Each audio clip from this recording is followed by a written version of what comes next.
I think it's fair to say that we all know that planning is absolutely vital for our success as a sales professional. But why we ain't doing it? In today's episode, I'm going to tackle that reason and give you 5 ways that you can go about making sure you plan effectively in an effective session. Check it out.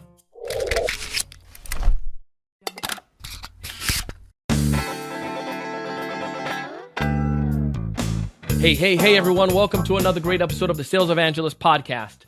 I'm your host, Donald C. Kelly, the Sales Evangelist. And I'm so excited for another great episode. I'm so excited to be here with you today. And as I mentioned in the teaser, this episode is all about planning. Planning is absolutely important.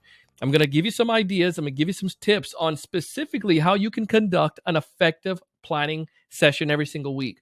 Now, this is not just like something you throw up in the air. I'm talking about being strategic.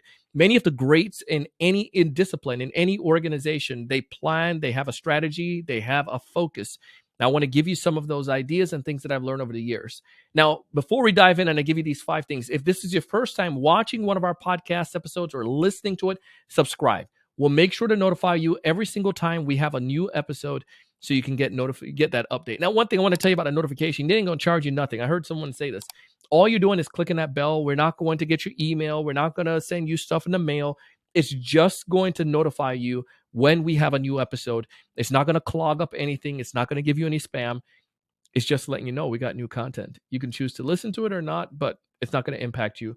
I'm not going to take credits away if you accept more of these things. So go ahead and click that bell and subscribe, and we'll notify you if you're watching this on YouTube. If you're listening to the podcast, same thing too. Go ahead and do the same thing. We're not going to spam you or anything like that. So let's go ahead and dive in. I did a poll on LinkedIn a couple weeks ago because I like to plan and I want to just kind of get, see what's going on in the world out there. And it actually prompted this episode. So here's the question that I asked, and I have you can see it down. There's a link in the episode. It says, do you and I both know that we need to plan. It works, but knowing what to do and doing what we know are 2 different things. Also, share your best, So I want to get your thoughts on this poll. How is your planning? Also, share your best planning tip in the comments if you would like. We are all trying to improve. So here's the question. Do you sit down and thoroughly plan out your week ahead? Now, these were the options. Number 1 was yes, religiously. Number 2, not at all. Number 3, I think about my week. Number 4, a little. Now, that was kind of like a little catch-all. Now, here's an interesting stat that we saw.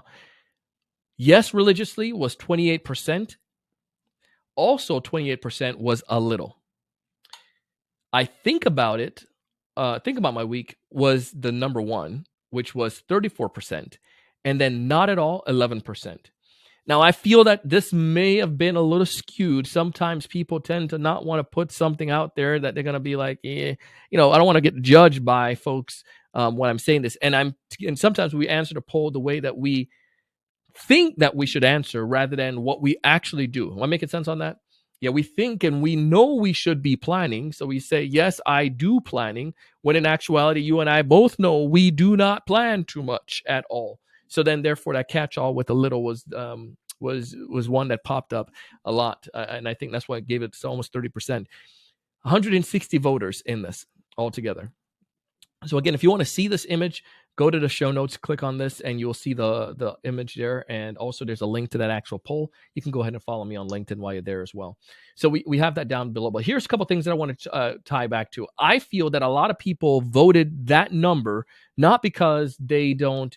Well, not say a lot. I would say a significant number of people voted in this way because they don't necessarily know how to conduct a weekly planning session. I mean, the thought of the thing sounds like it's complicated and it's going to take up forever. And I can admit and say that's one of the things that's held me back from doing, because in the past I'm like, this is too much. And I'm not religious at it, by the way. I love planning and I do it.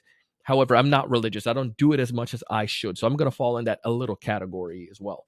But here's some of the things that I saw that held me back. And hopefully this is the same thing for you, and you could figure out ways to fix it just as much as I'm trying to fix this thing that I'm trying to help you with as well. We're all in this together. That should be a song. I think it is a song. We're all in this together. I know, right? It's like a kid song. All right, let's dive in and just go straight into this. The first thing, the weekly planning session is going to help you to prepare for your week. The first thing that you want to do in a weekly planning session is to understand the purpose of this. This is to help to plan out your week. So, number one, what is your purpose for this week? What are you trying to do this upcoming week? What are you trying to accomplish? As a sales professional, you need to build pipeline, you need to convert pipeline.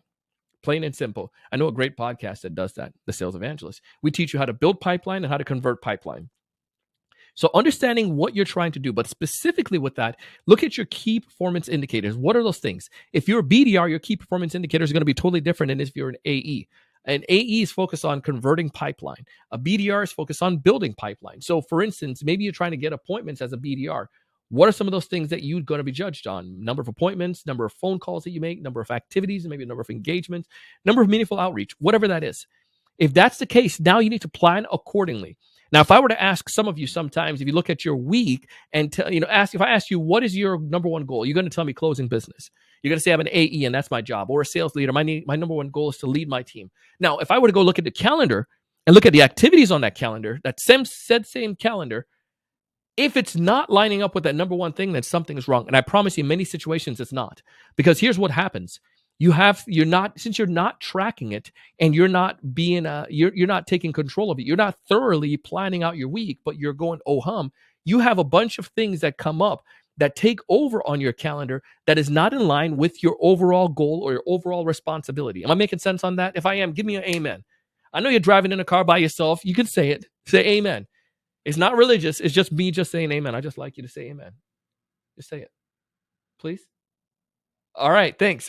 So it's you acknowledging, it's you understanding that you need to know what you focus on, and then you need to do what you actually say you're going to focus on, or your planner need to dictate or need to line up with what you're focusing on. Again, if I'm baking cakes, then throughout the week, my planning should have the majority of things about baking cake. There shouldn't be anything about marketing the cakes. There shouldn't be anything about creating the new restaurant. It shouldn't be anything in there about going out and designing, taste testing other people's cake. It should be about making cake. That's my job. That's what I want to focus on. Those are my activities. So I hope that makes sense. So that's the number one thing. Know your focus and your purpose. And one of the best things is look at your KPI and be able to identify what those things are. Number two is then to plan those activities accordingly. So now I understand what my KPIs, I need to plan out those activities. So I call them money generating activities. MGA. Money generating activities. So as a BDR, and for somebody who does full cycle as myself, I have my sales team that do my BDRs who does their work, but I also do some of the closing of those deals, and I do my BDR work or my outreach. So therefore, I have money generating activities, and in my sales planner, I have this, and I could pull up the sales planner here so you can see what it looks like. Have it on the screen. In my sales planner, you can see here on the screen, I go through some of those things where I plan out, put my KPIs. I also plan out those activities that I'm going to do. And then on the right-hand side of the page, I put those money-generating activities in. In my Google Calendar, I want to make sure those money-generating activities show up as green so I can make sure that I am doing those money-generating activities just kind of stand out to me the most. So I want to make sure that, one, I have some prospecting time. Every day I'm prospecting, even as the business owner. So that's 2 hours of prospecting on my calendar that I'm doing. Yes, I need to do that so I can grow my organization. It matters that much to me at this stage of our company. So I want to continue to grow it and continue to expand. And I'm the best salesperson for our organization. So therefore I'm going to be out there and I'm going to do the thing. I'm going to do the darn things, right? And to make it happen. So 2 hours of that on my calendar. Some of those things may include LinkedIn activities. So I have LinkedIn activities that need to be there as well. I have client meetings. Those are dark green on my calendar. So those are some more money generating activities that I do. And then some other money generating activities, such as conducting keynotes or perhaps leading a group training sessions. Those are some money generating activities for my organization or cohorts. So those things are going to be on my calendar. Those things are number one. Next thing I do, I have room. So that's number two. Number three, those are going to be my reoccurring meetings. Those are going to be like our team meetings that I have, such as our sales meetings with our sales team, our marketing folks, our operations meetings I have with my my TSC studio, my podcast production side of our organization, and some of the clients that we're servicing with that, as well as my content creation. That's a reoccurring meeting. So on Monday afternoon, like today when I'm doing this, it's a Monday afternoon. So I'm going to look at those reoccurring meetings that I have. For you, maybe some of your team meetings, your leadership meetings. What are some of those things that you're going to plug in? They're going to be there no matter what. Number 4, my fourth area, the fourth step in my planning is that I'm going to focus on and in that third step, I'm also going to put some of our reoccurring coaching clients as well that I have meetings with consistently every single week. Now, number 4 are going to be the people that I have opportunities with. These may be some of my deals that are progressing. And if I have deals that are progressing that are not on the calendar, where do I want to put them? I can pencil some of those in. So I look at the deals that are sitting in the last quadrant of my sales cycle, the last quarter here. Maybe these are people that are demo and people that are going to be that have proposals out with, or proposal review sessions or whatnot. I need these deals to progress. Maybe I folks at a disco with that I need to get a demo with. I need to set them, make sure I have those things scheduled. If I don't have a time, I can pencil in a time on my planner, in my planner, in my physical sales planner that I have here. You can see it here on a screen, or perhaps on a Google Calendar, but you want to make sure you have that time set aside for you to have those meetings, and pencil it in again, because in case something changes, you can do that on Google by having it there, but you can also override it, or somebody can override it if you have a meeting that needs to come in place. But right now you have it penciled in that you need to meet with these 5 or 6 deals that are progressing. You need to get demos, you need to get discos, you need to have follow-up calls with them. Put them in somewhere so it can be a part of your planner, but make sure again that it's not that it can be overwritten, that it's not just a Rosetta Stone like etched in. And then that's number 4 with those clients and those prospects that I may want to meet with. And then number 5, these are going to be like those other activities that I need to do, such as perhaps there's some administrative task. It are things that I have to do. Maybe there are other things that my team members can do, or other people in our organization. But what are some of the things that I need to do as a sales professional? Maybe some proposal, when I'm going to update the CRM.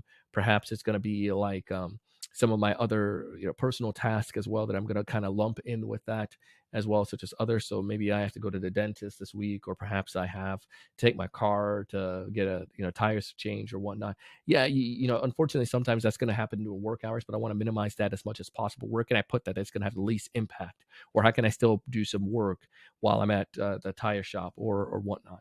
So those are the 5 things that I want you to focus on. Those are the 5 things that I focus on to make sure I have effective weekly planning. And then I go ahead and look at my KPIs. What are my goals? What are my numbers? How many appointments do I want to get based on those activities that I put in number 1?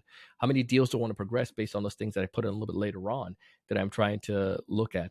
And then I can see like how many of those tasks I have on a day-to-day basis. Where do I have the most room for, where I have room where I can put some potential opportunities when I call people and prospect this week or whatnot.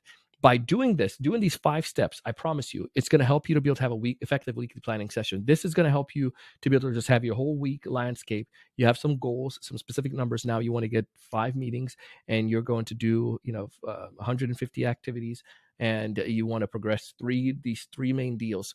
Money in the bank. Now you have a plan, you have a focus, and let's get to it. And if you don't, you need to put yourself accountable. Tell somebody else about this. Again, your accountability partner. You can also connect with us at the Sales Evangelists. We have a sales mastermind, and this is what we work with people on. Individuals come into the mastermind, and they give us like maybe recordings, or they prep for a session, and they need a sounding board. They're part of the mastermind. We're able to analyze that. You have other sales professionals who are going through the mastermind as well, who are experts in their field, so to speak, in their industry, and they can give you feedback and insights.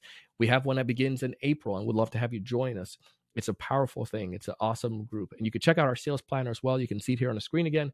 Our sales planner teaches you and helps you be able to plan and master your time. So this hopefully gave you some direction. Check out my sales planner. It goes a little bit more in depth with some more things that can help you when it comes to weekly planning session, but it's helping you to be able to take control of your life, take control of your situation. I would like most of us to be in that yes category, that yes, I plan religiously, because I know when you do that, your pipeline is going to be great.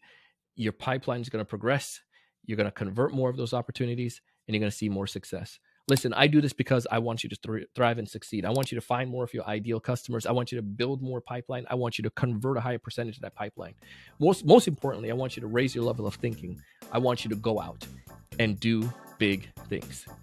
Thank you so much for watching.